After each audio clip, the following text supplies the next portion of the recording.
In this video, we'll take you to Loutraki, to one of the favorite resorts of locals on mainland Greece, a city with wonderful beaches, gorgeous sunsets and bustling nightlife, and one of the most famous spas in Greece.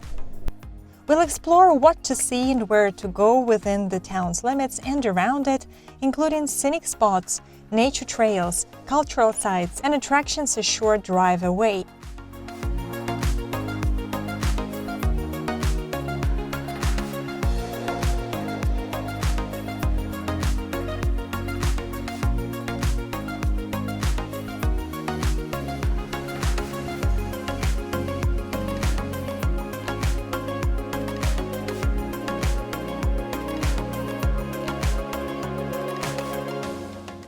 Loutraki is a neat little town situated to the north of the Corinth Canal, at the foot of the mountain Gerenia.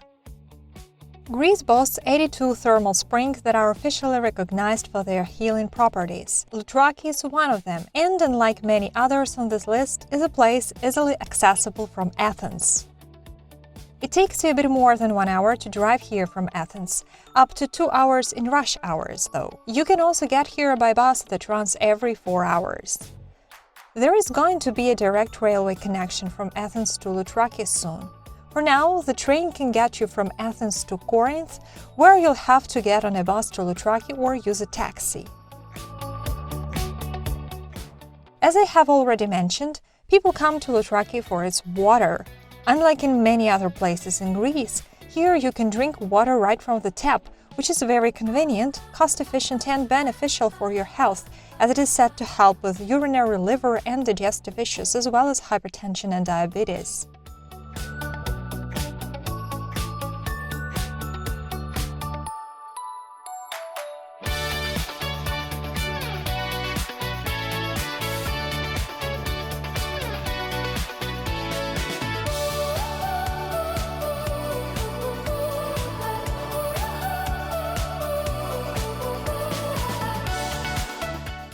Loutraki is not a big town. Its population is around 12,000 people according to official sources, but in reality the number of people who live here year-round is probably half that figure. It's one of the favorite vacation spots for locals from Athens and Corinth, and many of them have their holiday homes here. That's why the town feels overcrowded in summer months and on holidays year-round, but on all other days, it is a pretty comfortable and calm place to live.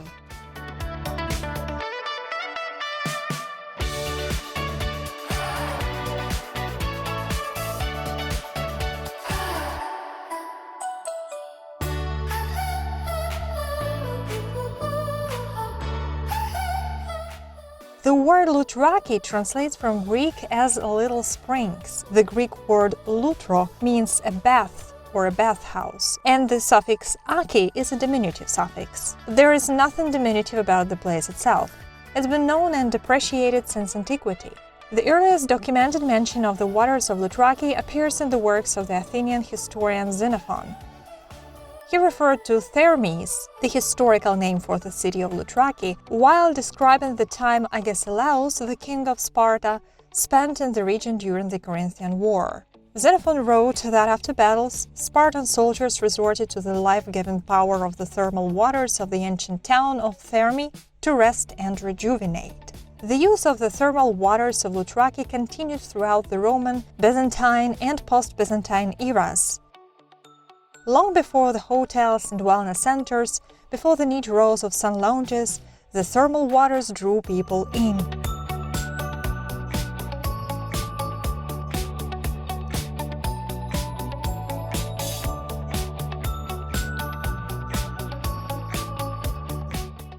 The modern history of Loutraki and its thermal tourism started in 1847, when the first analysis of the mineral waters was conducted. In 1855, the first wooden bathing facilities featuring 10 baths were established. Later, they were replaced with stone structures. Little by little, a town developed around the springs, destined to become popular not only among Greeks but also abroad. It was in Loutraki where in 1930 the first casino in Greece was built, followed by the luxury bath in 1936. It's not this casino that I'm talking about. The old one is long gone. The club hotel Casino Loutraki that you see now on your screens was opened in 1995 and presently is one of the most luxurious hotels in Greece with one of the biggest casinos in Europe.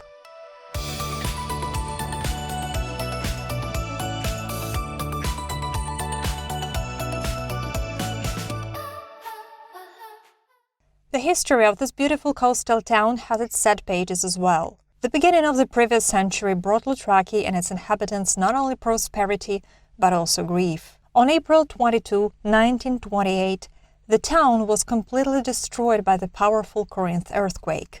It had a magnitude of 6.3 on the Richter scale and resulted in numerous deaths in Loutraki and the neighboring city of Corinth. It was reported that not a single building remained intact in Loutraki. There are only several buildings that still exist in Loutraki that survived that earthquake. One of them is the building of the Hotel Palace, built in 1923.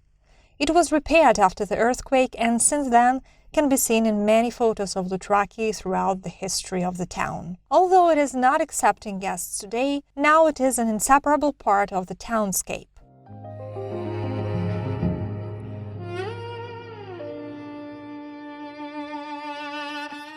Following the earthquake, Loutraki was rebuilt, with rubble from the destroyed buildings used to reclaim land from the sea and create the beach park, today one of the nicest places in the town to hide from the heat.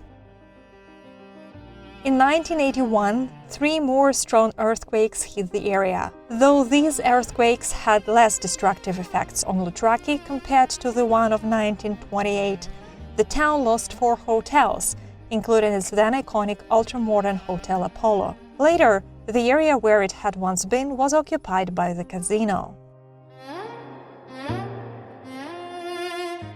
Shaken but not broken, Loutraki has risen from ruins once again, and now is a thriving resort that attracts thousands of tourists every year. People come here from all over the world to bathe in its healing springs, to enjoy a glass of Freddo cappuccino at sunset, and the sunsets here are amazing, or just to sunbathe and have fun with friends and family at the incredible beach that stretches along the entire town of Loutraki.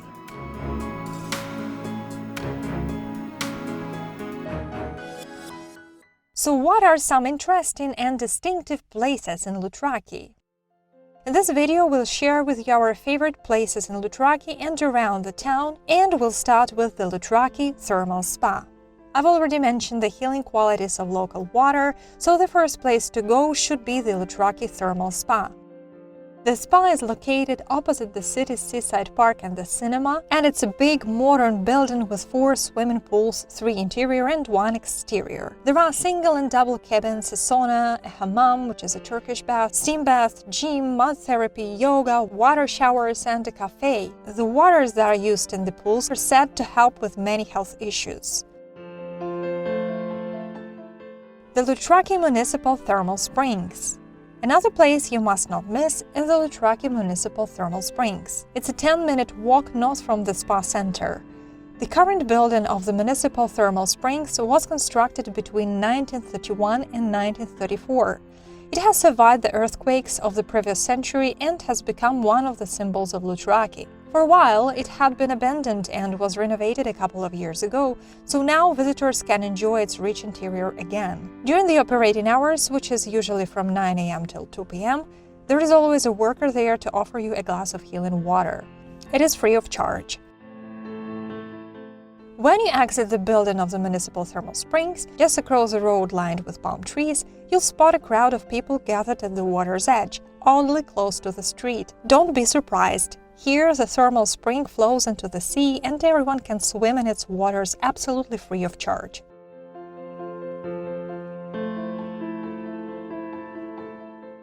There are ropes tied to the seawall, so bathers can hold on to them and relax as they enjoy the warm thermal waters. Keep in mind, there are usually people soaking in the spring year-round, whether it's high season or not, so you might have to wait your turn.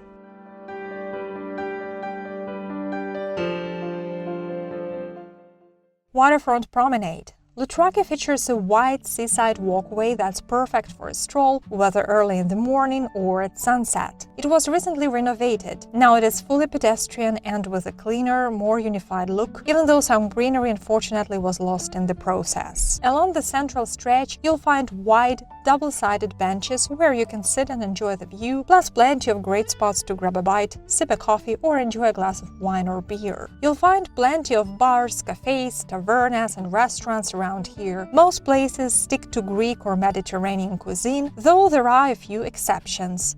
Along the seaside walkway, cafes and restaurants usually have seating indoors, out on the terrace, and even right down on the beach. Many cafes also offer a pair of sunbeds and an umbrella for free if you order food or drinks from them.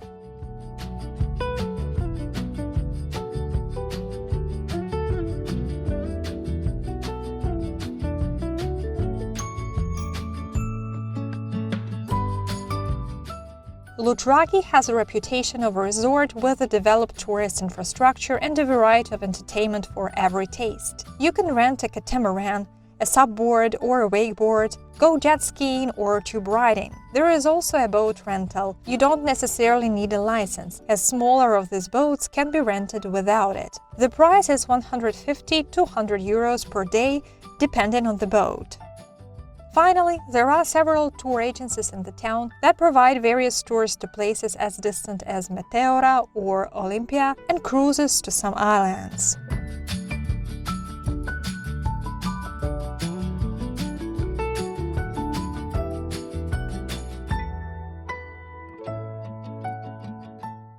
The main street. Eleftherios Venizelos Street, that flows into Georgios Lekka Street at the central square, is the main artery of Loutraki, where the majority of hotels, shops, supermarkets and institutions are situated. If the waterfront walkway is where you enjoy your meals looking at the sea, this street is where you shop and run your daily errands.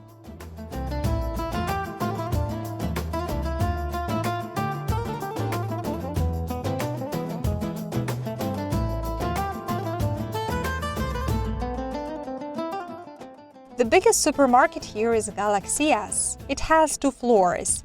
The ground floor is for food and the first floor is for household chemicals, cookware, clothes, toys and so on. There is also an ichthyopolio, or a seafood stand, on the ground floor where you can buy fresh fish. This Galaxias is not the only supermarket in the town. There are 2 more of the same chain, which are more popular among locals than among tourists due to their location. There is also a small Sklavenitis, another popular Greek supermarket conveniently located at the seafront, and several other smaller supermarkets. There are also some great street food spots and plenty of bakeries serving up fresh bread, ice cream, traditional Greek desserts, and coffee. Some of them have tables. Others offer only pastries and coffee to go. It's usually cheaper to have your coffee at these spots than at the cafes along the waterfront. And it's understandable, as it's not just coffee that you pay for at the waterfront. First of all, it's the view. Here, in the bakeries and cafes on the main street, apart from lower prices, you'll find another amusement: busy daily Greek life. Sitting in one of those cafes at a table right in the middle of the sidewalk, you can watch the locals and tourists stroll by, hear snippets of conversation in different languages, and feel the surprisingly busy rhythm of life in this charming little seaside town.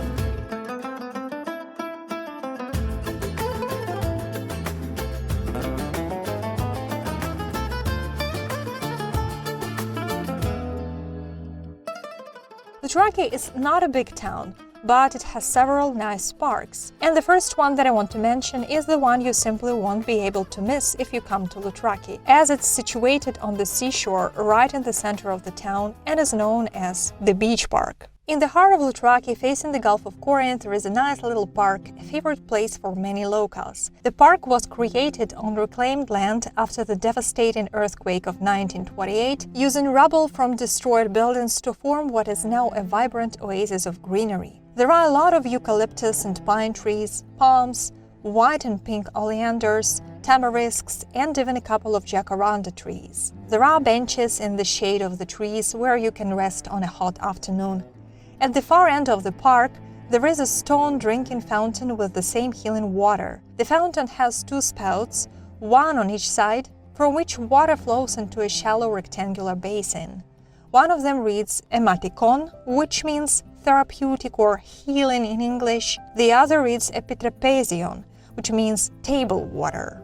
There is also a small beach attached to the park. The beach has no shade to hide from the sun, but there is a shower, and at the end of the park there are also public toilets that you can use free of charge. If you're hungry or thirsty, there are two nice places to eat in the park, Kolonaki and GRC. Both cafes have tables inside and outside in the park, and both are very popular among locals.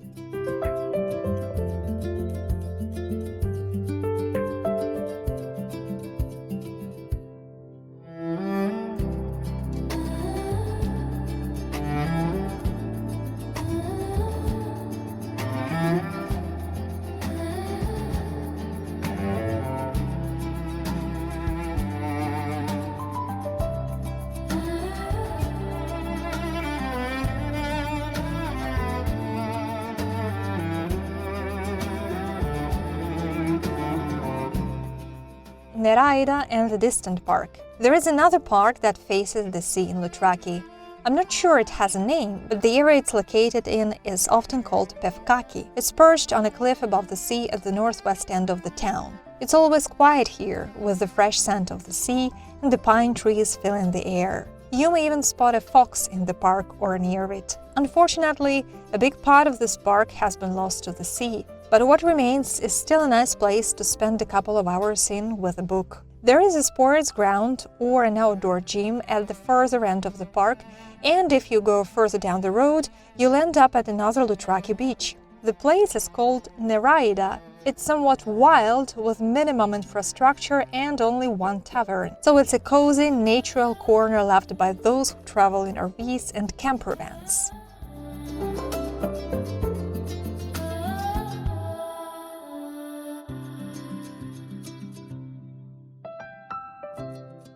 The Vouliagmeni Park. This is perhaps the biggest park of Loutraki. I wouldn't say it's very popular among tourists, as it's located at the back of the city. The good thing is, it's a great place for sports, as it has public tennis and volleyball courts. And there is also a great playground for kids. In the middle of the park, there is an open-air theater, which is a popular venue for various events, including concerts, theatrical performances, and sporting events, particularly during the summer months.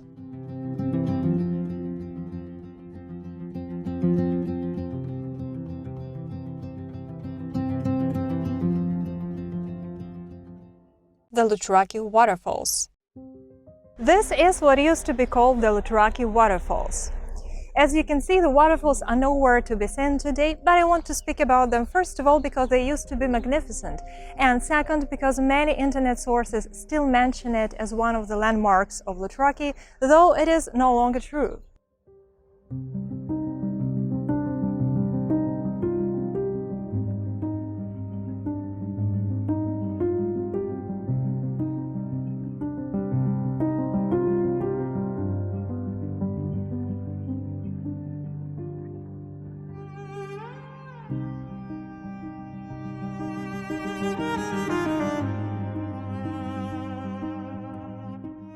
So this whole place used to be a gorgeous network of artificial waterfalls and alleyways going up and down the slope, with pines and palm trees and a cafe down below. The tables were scattered all over the place, and you could sit here and sip your cold coffee on a hot summer day. This area was built by the municipality back in 1992. It was affected by the heavy rainfall in 2017 and 2018, and the municipality considered it absolutely necessary to install this net to hold the rocks in place. In 2020, I guess this place was closed and hasn't been reopened since. The waters of these wonderful falls stopped running, became stagnant and smelly, trees dried out, and last year there was a fire on the slope that made it look even worse. It's a pity and a shame to lose such a great place, and I really want to believe that one day the falls will re-emerge and the fate will be more merciful to them.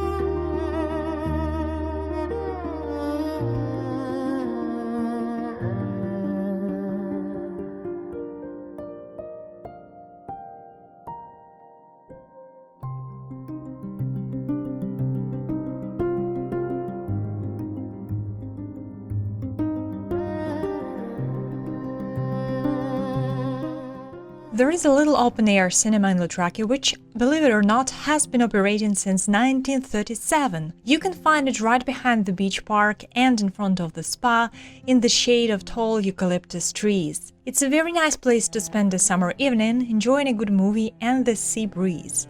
And don't worry if you don't understand a word, they also show movies in English and in some other languages.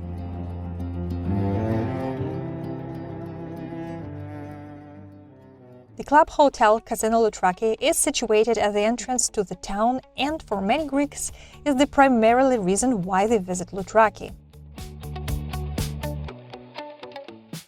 The casino, now one of the largest in Europe, is part of a larger resort complex that includes a 5-star hotel with 255 rooms, a spa, and a conference center. It has 87 gaming tables, 1,000 ultra-modern slot machines, and a VIP room. The territory of the hotel has several water pools that overlook the sea.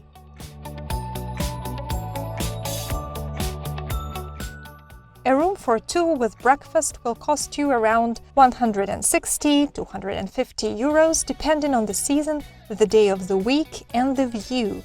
Sea view costs more. It was opened in 1995 and was ultra-modern for that time, and even received several awards for quality and innovation in the tourism industry.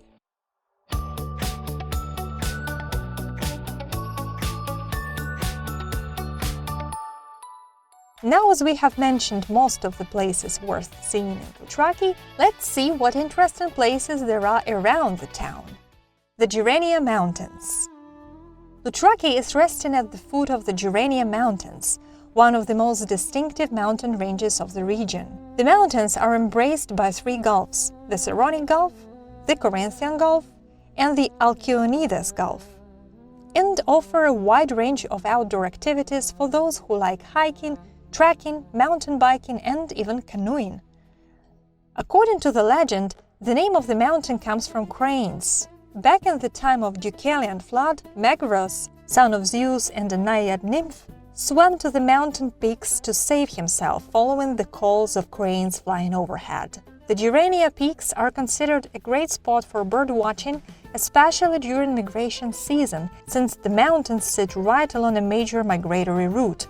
The Gerenia Mountains are home to a rich variety of wildlife and plants, with around 950 recorded species, from firs, plane trees, oaks, and myrtles to pines, or pevka, as they are called in Greek. When it comes to wildlife, you might see foxes, hares, tortoises, cranes, hawks, falcons, golden eagles, and even jackals.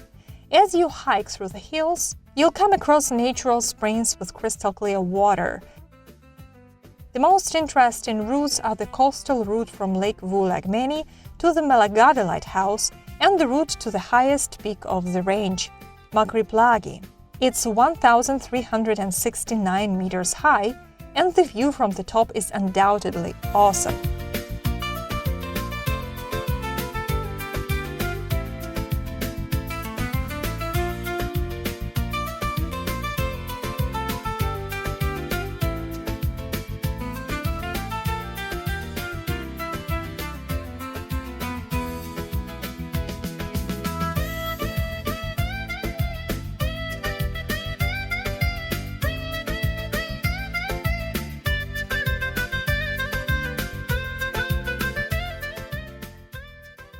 The Holy Monastery of St. Patapios.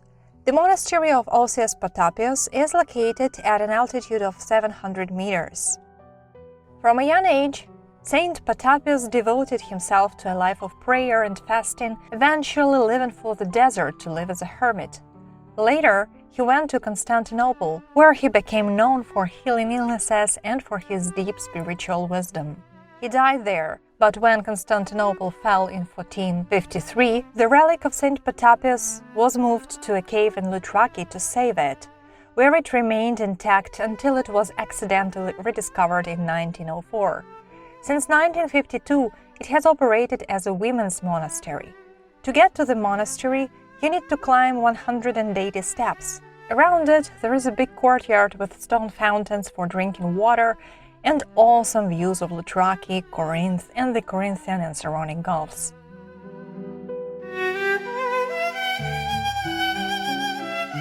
Holy Holy Monastery of Saint Prophet Elias. Another monastery that overlooks Loutraki is the Holy Monastery of Saint Prophet Elias. It is well visible from the town and is a bit more accessible as it sits on a hill at an altitude of 570 meters, but the views from the monastery are also impressive. You can drive to the gates of the monastery. It will take you around 10 minutes, but if you wish, you can also walk, as there is a hiking route. The ascent is not difficult and takes around 50 minutes, but make sure you have appropriate shoes.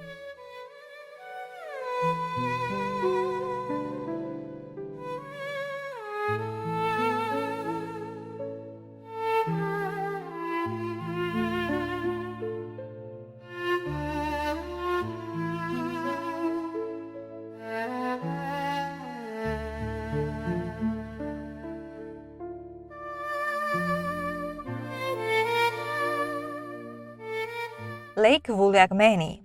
First, it's worth mentioning that, just to make things a bit confusing, there are actually two lakes named Vouliagmeni, located fairly close to each other and both not far from Athens. The smaller one sits at the southern end of the Athens Riviera, along the road to the Temple of Poseidon at Sunion. The larger one lies to the west, beyond Loutraki, near the village of Perahora. And this latter one is the lake that we are going to speak about in today's video. The name Vouliagmeni comes from the Greek verb vouliazo, that means to sink, and literally means a sunken lake. It is a saltwater lake connected to the Corinthian Gulf by a narrow channel. The lake is 16 kilometers from Loutraki and is an ideal destination for a day off at the beach. The lake is 2 kilometers long and 1 kilometer wide, and its depth does not exceed 50 meters. The water, saltier than the open sea and refreshed by the tides every 6 hours, starts shallow and then gradually get deeper. The beach here is sandy, dotted with tamarisks that provide shade for those who come with their own beach equipment. The waters of the lake are known for staying warm, making it possible to swim well into late fall. The lake formed over millions of years when the Earth's crust gradually sank, creating a big pit that eventually filled up with water. Legend has it that the god Apollo created the lake as a gift for the nymph Thetis, with whom he had fallen in love. People once believed the lake's waters had healing powers capable of curing various illnesses. The area surrounding the lake is thought to have been inhabited since prehistoric times. Excavations show that around 3000 BC, a cluster of houses stood along its shore. Later, archaeologists discovered another settlement, dating to about 2500 BC, roughly 300 meters to the northwest. This site appears to have been occupied well into antiquity and is referred to as either as Hatiotida or Gorgopis.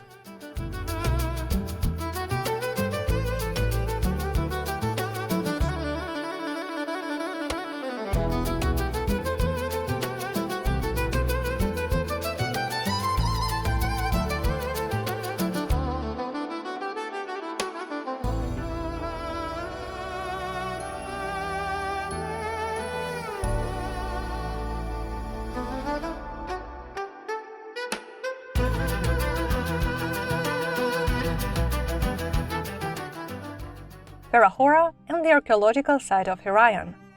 At a short distance from Lake Vouliagmeni, not far from the small village of Perahora, which in Greek means the land beyond, in this case beyond the Isthmus of Corinth, where once was a thriving ancient city of Heraeon, right by the waters of the Corinthian Gulf, the remains of an ancient sanctuary can be seen. It is Heraeon of Perahora that was dedicated to the goddess Hera. The word Heraeon means a temple or sanctuary dedicated to the Greek goddess Hera.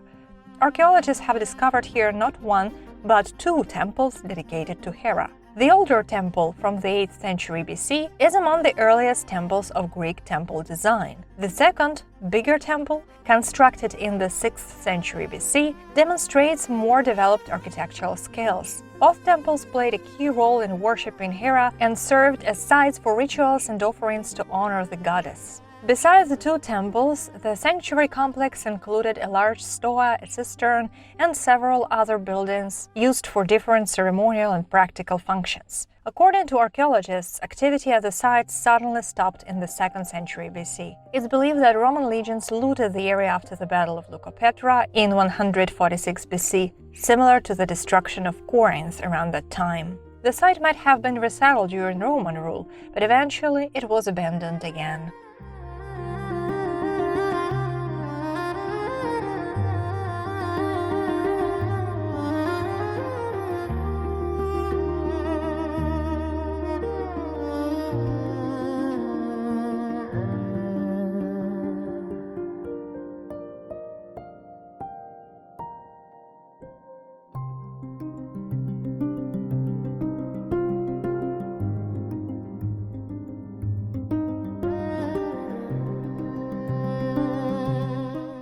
Vouliagmeni Lighthouse. On the western tip of the Perahora Peninsula, there is another interesting place, the stone Vouliagmeni Lighthouse. The Vouliagmeni Lighthouse, also known as Heraeon Lighthouse, was built in 1897 and is still working. The lighthouse is now owned and run by the Greek Navy and is only occasionally open to visitors. It is definitely a must-see if you are in Loutraki, as this lighthouse is renowned to be one of the 10 most beautiful lighthouses in Greece.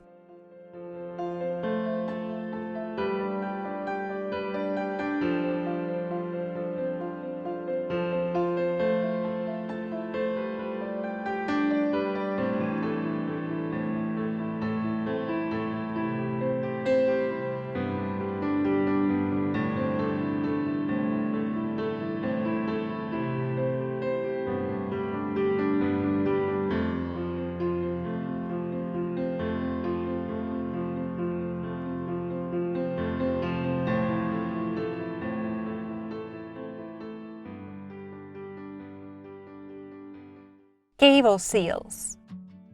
Further northwest from Loutraki, there is a place called Cave of Seals, and it won't be an exaggeration if I say that it is the most beautiful natural monument in the area. It takes about an hour to drive here from Loutraki, and it's definitely worth it. Cave of Seals is a natural arc above the waters of the Corinthian Gulf. The best way to access the cave is by boat, but you can also walk over it along a rough, euphorbia-covered path. This cave is one of the most pristine and untouched areas in the Loutraki region, as it has remained hidden for years due to its challenging accessibility. So please, if you come here, don't leave any garbage behind. It hurts so much to see such beautiful places littered with trash. Cave of Seals is named this way for the Mediterranean monk seals that would seek refuge in the cave's warm waters, particularly during the winter months. It is estimated that fewer than 700 individual monk seals survive in the wild. They are grouped in only 3 or 4 isolated subpopulations in the Mediterranean. The Cave of Seals is one of their sanctuaries, and protecting their habitat is crucial to helping their numbers recover and ensuring the survival of this rare species. Now, what about the beaches of the area? Well, there are plenty of gorgeous beaches on both sides of the Vouliagmeni promontory. There are long, wide beaches and tiny ones, with and without infrastructure, accessible by road or only from the sea. Whatever place you choose to bathe, you'll be most likely completely satisfied. In this video, I'd like to mention some of the beaches we like. The virgin beaches of Strava. The beaches of Strava are pristine, secluded beaches not very far from Loutraki. They are celebrated for their stunning natural beauty, crystal-clear waters, and scenic pine-covered coastline. Basically, it is a series of small pockets tucked here and there between cliffs. Some of them are tiny, others allow for parking boats and cars. These untouched beaches offer a peaceful, relaxing escape far from the crowds and busy, commercialized seaside areas, as they are mostly absolutely wild. If you want even more solitude, you may rent a boat in Loutraki for a day and get to the most secluded beaches of the area that can only be accessed from the sea.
But if you prefer more civilized, but still not too crowded beaches, the next one is for you. Flamborough Beach. Just 10 minutes west from Loutraki, there is a nice pebbled beach that is not too crowded even during the high season, as you need a car or some other means of transportation to get there. Still, it's a beach with a decent infrastructure. There are showers and sunbeds and a couple of cafes to have lunch at. Furthermore, it is located in a spot that is generally protected from strong winds, and as a result, it remains quiet even on days when it is windy in Loutraki. And out of high season, winds in Loutraki may get pretty strong. Considering the fact that these are primarily northern winds, walking along the sea at times may be unpleasant or even problematic. But the good thing is that strong winds are rare in the summer.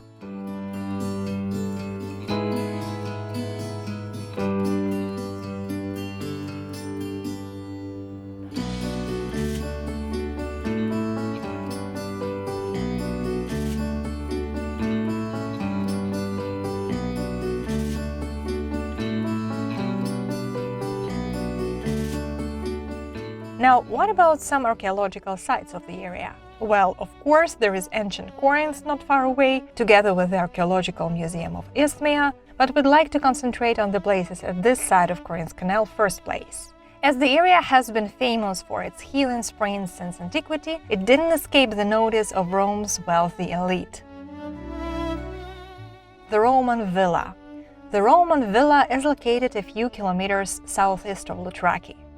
The villa was discovered just a bit more than 10 years ago, in 2013, and there are still excavations taking place. The excavations have shown that the villa had been used since the 6th century AD. Because of its large size, the bath complex is thought to have served the public, not just the villa owners, proving that thermal bathing was well developed in Loutraki and the greater Isthmus area since ancient times. The complex had a magnificent view of the Corinthian Gulf and consisted of 30 rooms, structured with absolute symmetry in 2 apartments on either side of a large space. Was it owned by a landlord, or was it the country residence of a wealthy merchant or official of the then Roman colony of Corinth? In any case, it was built during the city's development as a trading center and fell into disrepair, probably due to the devastating earthquake of 551.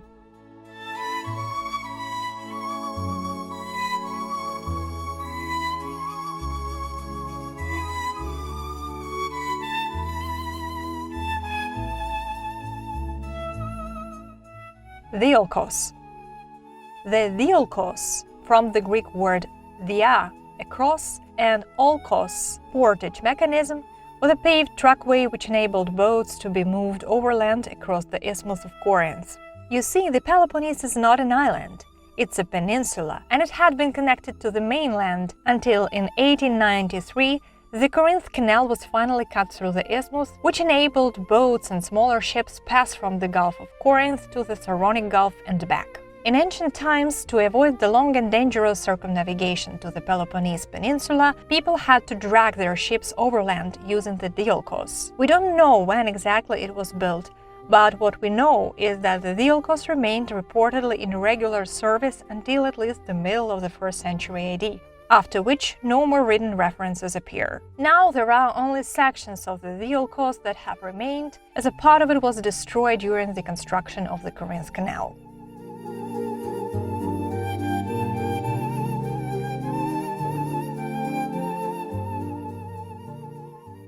The Corinth Canal. Coming to the region, you obviously cannot miss one of the greatest engineering marvels of the 19th century, the Corinth Canal.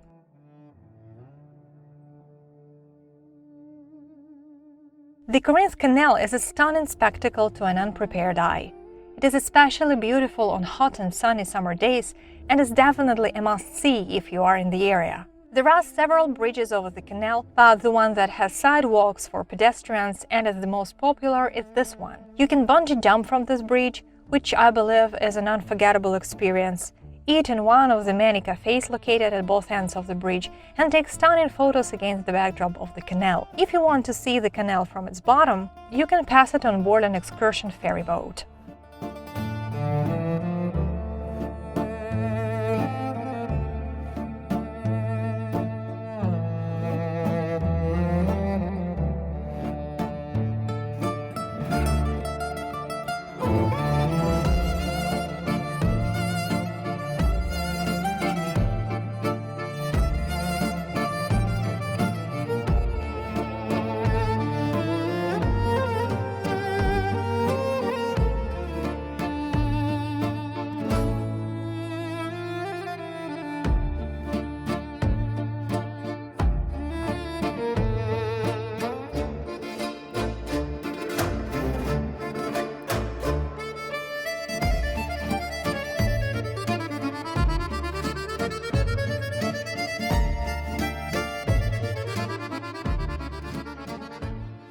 Currently, there are 6 bridges over the Corinth Canal, and 2 of them are submersible, one at each end of the canal.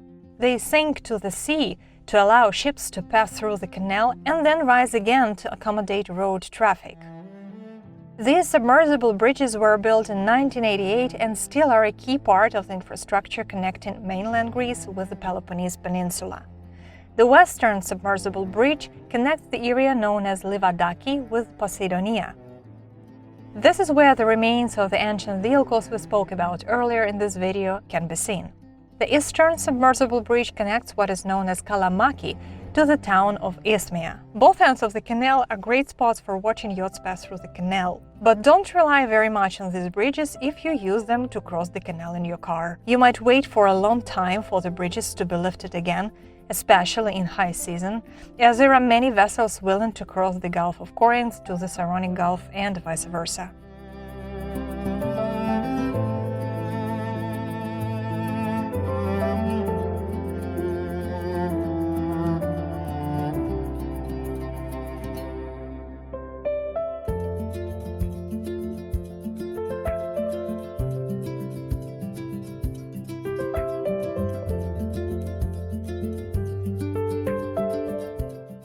Loutraki is a wonderful place for both a short and a long vacation. You'll never be bored here, as there are plenty of things to do and see in the town and around it. The location of the town is also great. It's just a bit more than an hour from Athens. There are plenty of places around to enjoy nature. Whether you come here to swim in the clear waters of the Corinthian Gulf, or to bathe in the healing thermal springs, or perhaps to gamble in its famous casino, you won't be disappointed. It really hurts me to say it, but unfortunately, today there are more abandoned hotels and mismanaged attractions in the town that we all would like to see, and much less greenery and coziness to its beachfront than there was once. But at the same time, a lot of work is being carried out. New pedestrian areas are being added, and it seems that the face of the town is set to change significantly. One way or another, Loutraki is and has always been a wonderful place to be all year round. It certainly holds a special place in the hearts of the many people who have ever visited it. If you are among those who haven't, you should definitely come and see it with your own eyes.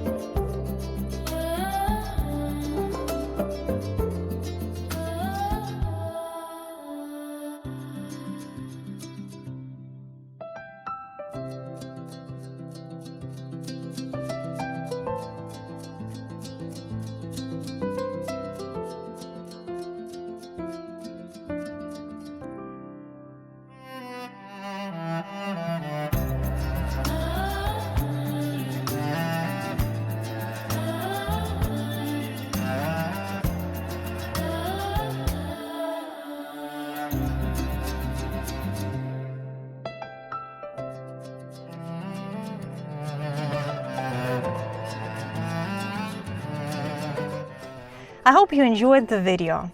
Stay tuned for new trips around Greece and see you soon!